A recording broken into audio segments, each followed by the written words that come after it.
مجبوری کی بات الگ ہوتی ہے، کسی کو کوئی عذر ہے اس کا مسئلہ ہے۔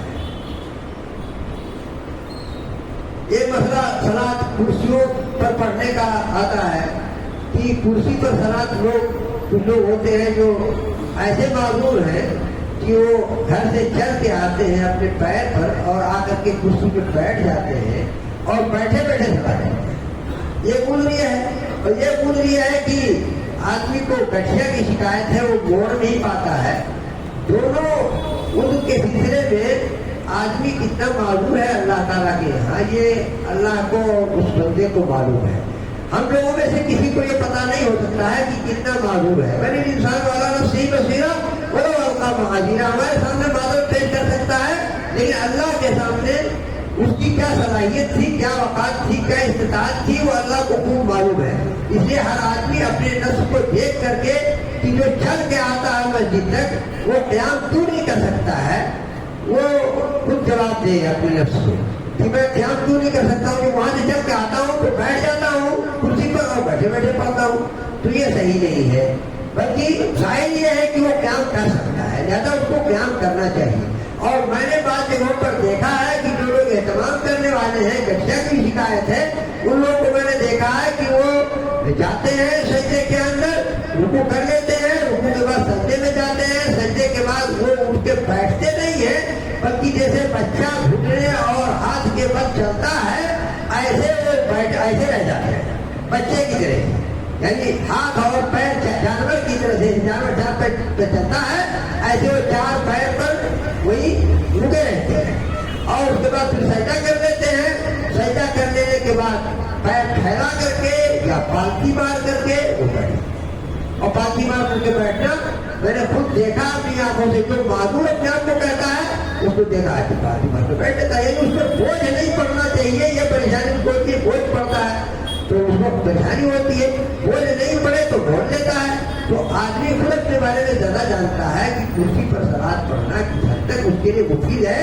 الگ الگ ارکان ہیں، لہذا اہتمام کرنا چاہیے کہ تمام ارکان کو صحیح طور پر ادا کر سکے۔ جتنا حد تک نہیں ادا کر سکتا ہوگا اللہ اس میں معذور مانے گا، اور بقیہ میں معذور نہیں مانے گا۔ تو اسی طرح ایک چھوٹا سا قصہ مجھے یاد آتا ہے، میں اسے بھی بتا دوں، 15 منٹ تقریباً ہو ہی گیا۔ تو قصہ یہ ہے کہ ایک صاحب بزرگ تھے، وہ ایک جگہ ڈلیا ڈھونڈ کر کے لے گئے بیچنے کے لیے، پرانے زمانے کی بات ہے، 3 صدی کی بات ہے۔ تو وہ دیکھا خریدنے والے نے کہ اس میں کچھ کمی ہے، تو اس نے واپس کر دیا، کہا کہ اس میں کچھ کمی ہے، نہیں لوں گا اسے، نہیں خریدوں گا۔ تو بیٹھ کر کے رونا شروع کر دیے۔ ایک اور صاحب اسی طرح سے بزرگ آئے وہاں، تو کہا بیٹھے کیوں رو رہے ہیں؟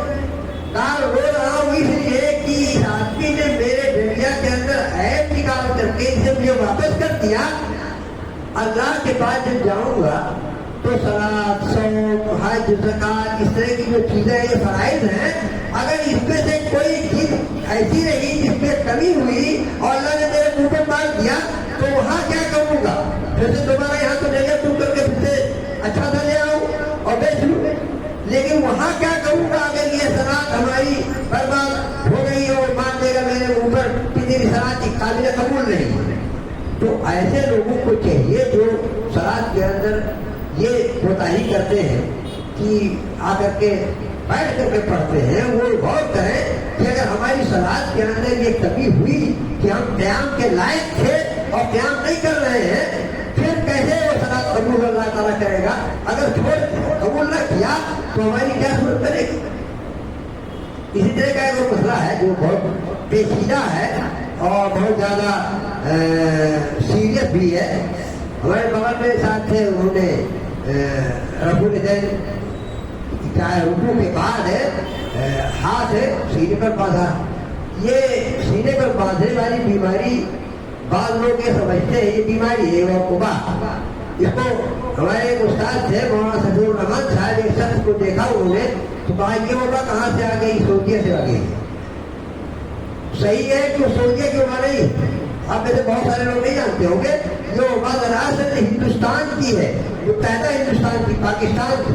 پاکستان میں سندھ ایک علاقہ ہے، اس میں حیدرآباد کے پاس 2 بھائی تھے، پیر پگاڑا پرانے زمانے کے تھے، ایلڈس ہو گئے تھے۔ ایک تھے بڑے بھائی محب اللہ شاہ، اور دوسرے بدی الدین شاہ راشدی. تو بدی الدین شاہ راشدی جامعہ اسلامیہ مدینہ کے اندر مدرس ہو کر کے گئے تھے اور یہ ہاتھ کو بعد میں رکوع کے بعد سینے پر ہاتھ رکھنے کو جائز قرار دیتے تھے اور محب اللہ شاہ جو بڑے بھائی تھے وہ اس کی رد کرتے تھے. دونوں کے درمیان میں تقریباً 11-12 کتابوں کا تبادلہ ہوا تھا. 11-12 کتابوں کا تبادلہ دونوں بھائیوں کے درمیان میں. یہ لکھے پھر انہوں نے تردید کیا, پھر انہوں نے لکھا پھر انہوں نے تردید کیا. 11-12 کتابیں ان کی موجود ہیں. اور سعودیہ میں جب پہنچا تو شیخ ابن باز کے ذریعے سے, شیخ ابن عثیمین رحمہ اللہ کے ذریعے سے یہ پوری دنیا کا مسئلہ بن گیا. اور ایسا محسوس ہو رہا ہے کہ سعودیہ کا مسئلہ ہے, حقیقت میں یہ سعودیہ کا نہیں ہے, یہ سندھ کا مسئلہ ہے, ہندوستان سے لڑ گیا ہے اور ادھر سے یہ اس زمانے کا مسئلہ ہے. پرانے زمانے میں کبھی کسی کے یہاں یہ مسئلہ ملتا ہی نہیں ہے. کہ اردو کے بعد اس میں ایک دلچسپ قصہ بھی ہے, اگر آپ سننا چاہیں تو کہوں. قصہ ہے البانی صاحب رحمۃ اللہ علیہ نے اپنی کتاب سیرت و سیرت النبی کے اندر لکھا ہے وسوسۃ بعض الحجازیین, بعض حجازیوں کا وسوسہ ہے, یعنی جو رکوع کے بعد ہاتھ باندھتے ہیں یہ وسوسہ ہے کس کا, بعض حجازیوں کا. انہوں نے بعض حجازیوں کا وسوسہ کہا, حقیقت یہ ہے بعض یہ سندھیوں کا وسوسہ ہے, بعض سندھیوں کا وسوسہ ہے. انہوں نے بھی نہیں سمجھا کہ یہ سندھ کا مسئلہ ہے, ہندوستان سے سعودیہ میں گیا ہے. سعودیہ حقیقت میں پہنچا ہی ہے یہاں سے, تو اس کو وسوسہ انہوں نے قرار دیا ہے.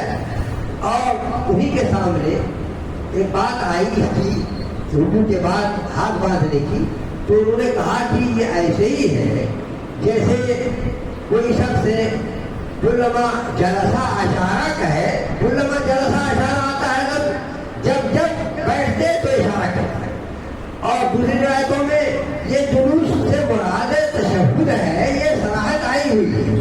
تو کلما قامہ وضائے ہے صدری, یہ کلما قامہ کا مطلب یہ ہوا کہ جب جب کھڑے ہوتے جب ترجمہ کریں گے تو جتنا قیام ہے, دو طرح کا قیام ہے. ایک قرت ہوتی ہے, ایک جو ٹرانسفر والا قیام ہوتا ہے, رکوع سے اٹھ کر کے کھڑے ہوتے ہیں پھر سجدے میں جانے کے لیے قیام کرتے ہیں, تو اس کو قیام استراحت نہیں کہتے ہیں.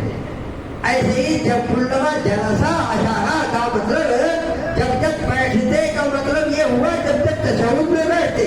ورنہ انہوں نے کتاب کسی کتاب کے اندر اپنے مقدمے میں لکھا ہے, البانی صاحب رحمۃ اللہ علیہ نے اپنے کسی کتاب کے مقدمے میں لکھا ہے کہ ایک شاگرد آیا میرے پاس, اس نے کہا کہ جامعہ اسلامیہ کے ایک طالب علم کو میں نے دیکھا ہے کہ جب بین سجدتین بیٹھتا ہے تو وہ انہیں کا اشارہ کرتا ہے. تو البانی صاحب رحمۃ اللہ علیہ نے کہا دیکھو یہی مجمل کو مقید پر معمول نہ کرنے کا یا مبہم کو مفصل پر معمول نہ کرنے کا نتیجہ ہے. وہاں مبہم آیا ہوا ہے, جو تفصیل آئی ہوئی ہے اس پر نہیں معمول کرتے ہیں تو نتیجہ یہی نکلے گا. تو کہا بس ایک باقی رہ گیا, مسکرائے, کہا کہ ایک ہی باقی, ایک جگہ باقی رہ گئی ہے, وہ کیا جلسہ استراحت. تو وہی لڑکا یا کوئی دوسرا لڑکا آیا ان کے پاس, کہا میں نے ایک طالب کو دیکھا ہے کلما جلسہ اشارہ کہ کو لے کر کے دلیل لیتا تھا. کلما جلسہ اشارہ جب جب بیٹھتے تو اشارہ کرتے, اس حدیث سے معلوم ہوتا ہے کہ جب جب بیٹھیں گے تو اشارہ کریں گے, یعنی تشہد میں نہیں کریں گے, بین سجدتین بھی کریں گے, اور جب جیسے استراحت میں بیٹھیں گے تب بھی. تو کیوں نہیں یہ ہے دلچسپ کہانی. تو یہ دلچسپ کہانی اس لیے ہے کہ کلما قامہ وضائے ہے صدری جو ہے, یہ کلما قامہ کا مطلب یہ نہیں ہوگا کہ جب جب قیام کرتے جیسے آپ سمجھتے ہیں, بلکہ جب جب قیام اصلی قیام حقیقی قیام کے لیے کھڑے ہوتے تھے تو آپ سینے پر اپنا ہاتھ رکھتے تھے, وہ نہیں قیام ہے. ایک شخص نے مولانا عبداللہ صاحب بھاون پوری رحمۃ اللہ علیہ نے بڑی تفصیلی کتاب لکھی ہے شیخ ابن باز کی ترتیب میں. شیخ ابن باز کو مخاطب کر کے اس زمانے میں زندہ تھے اور وہ بھی زندہ تھے, دونوں آدمی زندہ تھے, تو انہوں نے مخاطب میں کتاب لکھی ہے, پوری کتاب میں نے پڑھی. تو میں نے پڑھا, اس میں کہا کہ شیخ ابن باز کو مخاطب کر کے کہ کوئی مجلس لگی ہوئی ہو اور اس مجلس کے اندر کوئی کہے کہ شیخ آ گئے تو کون بلند دیا جائے گا؟ شیخ ابن باز بلند دیں گے. سارے مشائخ میں سب سے بزرگ شیخ ابن باز ہے. اس لیے بخاری شیخ ہی کہا جاتا ہے. نہیں کہا جاتا اتنے پاس آ گئے اتنے پاس آ گئے, نہیں کہا جاتا شیخ آ گئے شیخ آ گئے. ایسے ہی یہاں کہا گیا ہے کہ کلما قامہ یہ وضاحت ہے. یہ قیام سے اصلی قیام وہ مراد ہے جس کے اندر غیرت ہوا کرتی ہے, وہ قیام ہوتا ہے, اور مقصد دوسرا قیام نہیں کہلاتا ہے. تو یہ مقصد یہ ہے کہنے کا. اس لیے ایسی یہ وبا یہاں نہیں ہونی چاہیے. اتنی بڑی پبلک ہے, اور مسجدوں میں جائیے الحمدللہ کسی بھی مسجد کے اندر ایک آدھ آدمی, ایک شخص سے میں نے پوچھا کرتا کہ کہیں بھول نہ جاؤ, ایک اور بات کہنی ہے کہ اسی سلسلے کو لے کر کے میرے ایک ساتھی نے رفیع احمد عاقل نے ایک پوری کتاب موٹی سی 500-600 صفحے کی پورا بیورا لکھا ہے, پوری تاریخ لکھی ہے, تمام دلائل کا تجزیہ کیا ہے. 10 کتاب 12 کتاب ادھر کی, 10 کتاب 12 کتاب ادھر کی, ان سب کا مطالعہ کر کے سب کا خلاصہ, سب کی ترتیب اور نتیجہ نکال کر کے شائع کیا ہے, جن کے اندر کتاب شائع میں موجود ہے. میرا وہ ساتھی سڈنی کے اندر آسٹریلیا کے اندر اس وقت رہ رہا ہے, تو وہ کتاب چھپی ہوئی ہے دلی کے اندر کی کسی کو تسلی کرنی ہے تو وہ اس کو لے. ایک صاحب کو میں نے دیکھا کہ وہ یہ کام کر رہے تھے, تو میں نے ان سے کہا کہ یہ کیوں کرتے ہیں. کہا مجھے اچھا لگتا ہے. اچھا صاحب مجھے اچھا لگتا ہے کا کیا مطلب ہوا؟ یعنی شریعت کے اندر آپ اپنے طبیعت کو داخل کریں گے, شرعی چیز صلاۃ کو اللہ کے رسول صلی اللہ علیہ وسلم کو جبریل علیہ السلام نے کعبہ کے پاس 2 دن مسلسل پڑھایا, 2 دن پڑھایا. کیسے تفسیر اس کی معلوم کرنی ہے, 2 دن مسلسل پڑھایا ہے.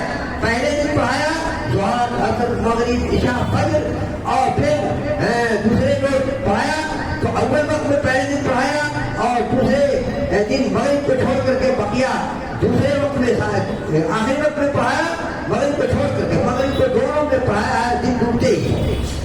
تو انہوں نے سب کچھ اس میں بتایا, یعنی کیسے پڑھنا چاہیے بھی دکھایا, اور کیا وقت ہے وہ بھی بتایا. اور اللہ کے رسول صلی اللہ علیہ وسلم فرمایا صلوا کما رأیتمونی اصلی, جیسے مجھ کو نماز پڑھتے دیکھتے ہو ویسے طرح کو.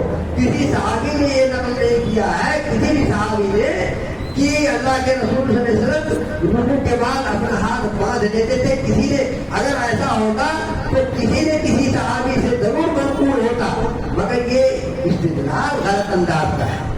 تو اس لیے کسی بھی فقہا کے زمانے میں, محدثین کے زمانے میں کسی نے بھی اس کو چھیڑا نہیں. 14ویں صدی سے پہلے کسی نے اس مسئلے کو کہیں ذکر ہی نہیں کیا.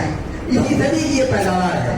لہٰذا یہی غلط ہونے کے لیے کافی ہے کہ محدثین فقہا میں سے کسی کو آج تک سمجھ نہیں آئی, اور یہاں کے شیخ بدر الدین شاہ راشدی کو اور ان کے بعد سمجھانے سے شیخ باز کو, شیخ حسین رحمہ اللہ جمیعت کو یہ بات سمجھ میں آئی. یہی غلط ہونے کے لیے کافی ہے. تو اس لیے ہمیں چاہیے کہ اس طرح کی وبا سے ہم بچیں. یہ چائنا سے وبا آئی ہوئی ہے, اس لیے اس سے ہمیں بچنا چاہیے, اور صحیح انداز پر, صحیح رخ پر ہمیں رہنا چاہیے. شریعت کے اندر اپنے من سے کوئی چیز نہیں کی جا سکتی ہے. اقبال کے یہاں شریعت کے اندر اپنے من میں ڈوب کر پایا سراغ زندگی وہ من میں ڈوب کر کے پاتے ہیں. من میں ڈوبنے سے, اپنے دل میں ڈوبنے سے شہوت ملتی ہے, شہوت ملتی ہے, شہوت, اور اس سے کچھ نہیں. ان نفس الامارۃ بالسوء ہے, نفس سے زیادہ تر کیا حکم دیتا ہے, برائیوں کا حکم دیتا ہے. اس لیے ہمیں نفس کی شہوتوں سے بچنا چاہیے. اچھا لگتا ہے مجھے, اچھا لگتا ہے کہ مطلب کیا ہوا کہ میرا نفس کہتا ہے اس کو. ہمیں چاہیے کہ نفس کو تابع کرنا, اللہ کے رسول صلی اللہ علیہ وسلم کی لائی ہوئی چیز کو لائی ہوئی حکمت کیا ہے, حتی یکون ہوا و تبانی واجی تو نہیں, جو میں لے کر کہہ رہا ہوں اس کے تابع اس کی شہوت, تب جا کر کے ہمارے اوپر ایمان لانا. اللہ تعالیٰ کو توفیق دے کہ ہم باتیں سنیں, حدیث کے مطابق, صحیح حدیثوں کے مطابق اپنی زندگی گزاریں, اپنے عمل کو گزاریں, اور خاص طور پر صلاۃ میں اہتمام کریں کہ صحیح انداز کی ہماری صلاۃ ہو. ورنہ اگر ہماری صلاۃ میں کمی ہوئی اور اللہ نے ہمارے اوپر مار دیا تو ہم کسی کا لائق نہ رہے. اللہ تعالیٰ ہمیں توفیق دے کہ ہماری صلاۃ اچھے انداز کی ہو, صحیح انداز کی ہو, ایسے ہو جیسے اللہ کے رسول صلی اللہ علیہ وسلم نے پڑھ کر کے سکھایا اور بتایا ہے. اللہ تعالیٰ ہمیں توفیق سے